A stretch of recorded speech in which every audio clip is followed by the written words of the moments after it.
Name one event that has the most impact on your team, your Agile team, your Scrum team. If you answered backlog refinement, you are in my camp. I feel backlog refinement has huge impact on what the team can create and deliver. Backlog refinement has a domino effect on everything your team has to deal with during and after the sprint. Stick around and I will show you the best possible way to coach your team on backlog refinement.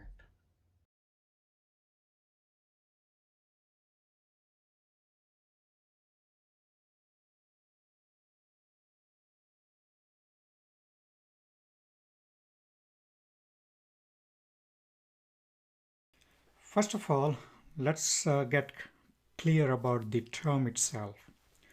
Remember, we are not going to be saying backlog grooming. Instead, it is backlog refinement.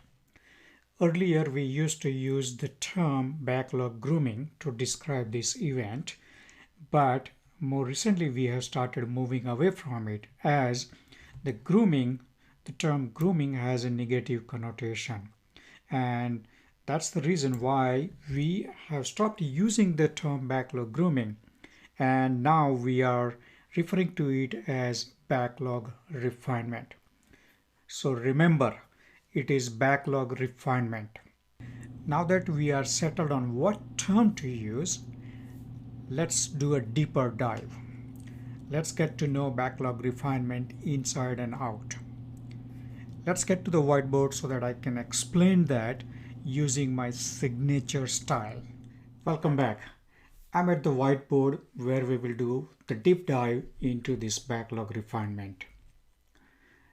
Now, backlog refinement is about user stories. It all starts with the user story. Now remember, when we write these user stories, we are deferring the details for later, right? Often these stories may contain one-line statement describing the functionality needed, and that is perfectly fine at that point in time. We will refer to this as raw stories. Now, do we work on all these stories during backlog refinement? Absolutely not. We don't take everything in the backlog refinement, only the ones that are prioritized. If prioritized, we need to get them to ready state where the team can take it into the future sprint. The ultimate goal of backlog refinement is to go in with a raw story and come out with a ready story.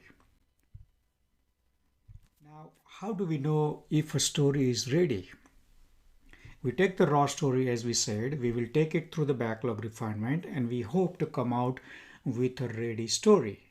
But the question again is, how do we know that this story is ready? How much of that refinement we need to do so that the story is marked as ready?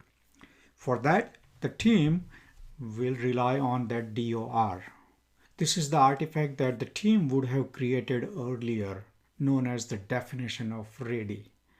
So the team, during the backlog refinement, as they are discussing the story, they would run the story through this definition of ready. And that tells them whether a story is ready. Story is ready so that the team can take it into the future sprint.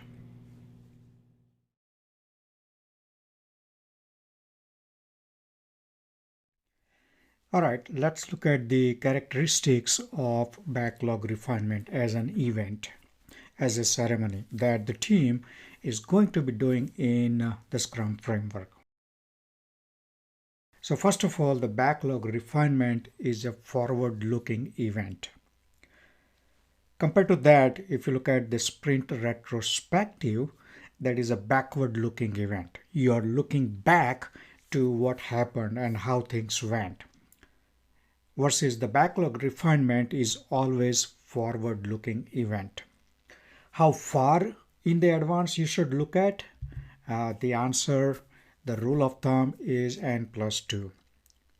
So meaning you should not go beyond 2 sprints from now.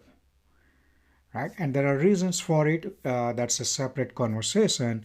But remember, the backlog refinement is a forward-looking event. I also want to highlight it one more time that it is backlog refinement and not grooming. So update your dictionary.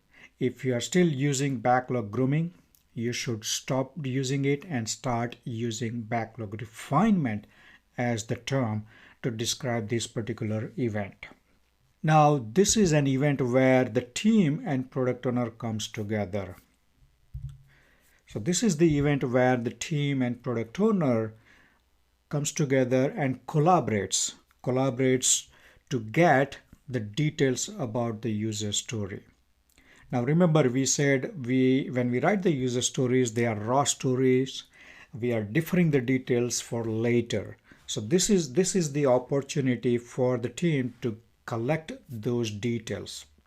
As the product owner prioritizes the user story and brings it to the backlog refinement, they will collaborate with each other to get the details of these user stories ironed out.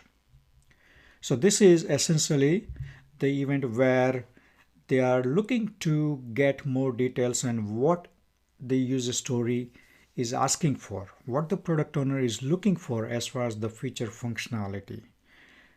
So one of the goals for the team is to understand the user story really well as to what functionality is being asked, what is the ask, what is the need.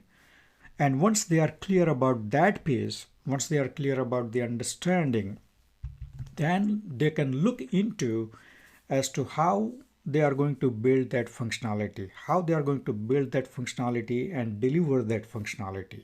So that in turn leads to the estimates. The estimation should be part of the backlog refinement event. So once they have the clear understanding of what the user story is asking for, they can look into how they can build it, and that should give them good confidence as to what would be the estimate for that user story. Is it a small story versus a large story? Also, as part of this conversation, they should be looking for the dependencies. Now, they should be identifying the dependencies. They may not want to resolve them. They may not be able to resolve them right there and there during the backlog refinement. But I would at least expect them to identify the dependencies and capture them, because these dependencies again will contribute to the complexity of the user story, and that drives your estimation as well. So again, all this is being done with one goal, and that being the team wants to take that raw story that was prioritized by the product owner and take it through that process so that the story is ready, for the team to take into the future sprint. So we just completed a flyby. Remember, this was a very high level overview of backlog refinement. In the next episode, we will do a deeper dive and walk through backlog refinement with a magnifying glass, reviewing each step in much more detail. So join me in part 2 for the deep dive, and don't forget to subscribe to this channel. See you soon.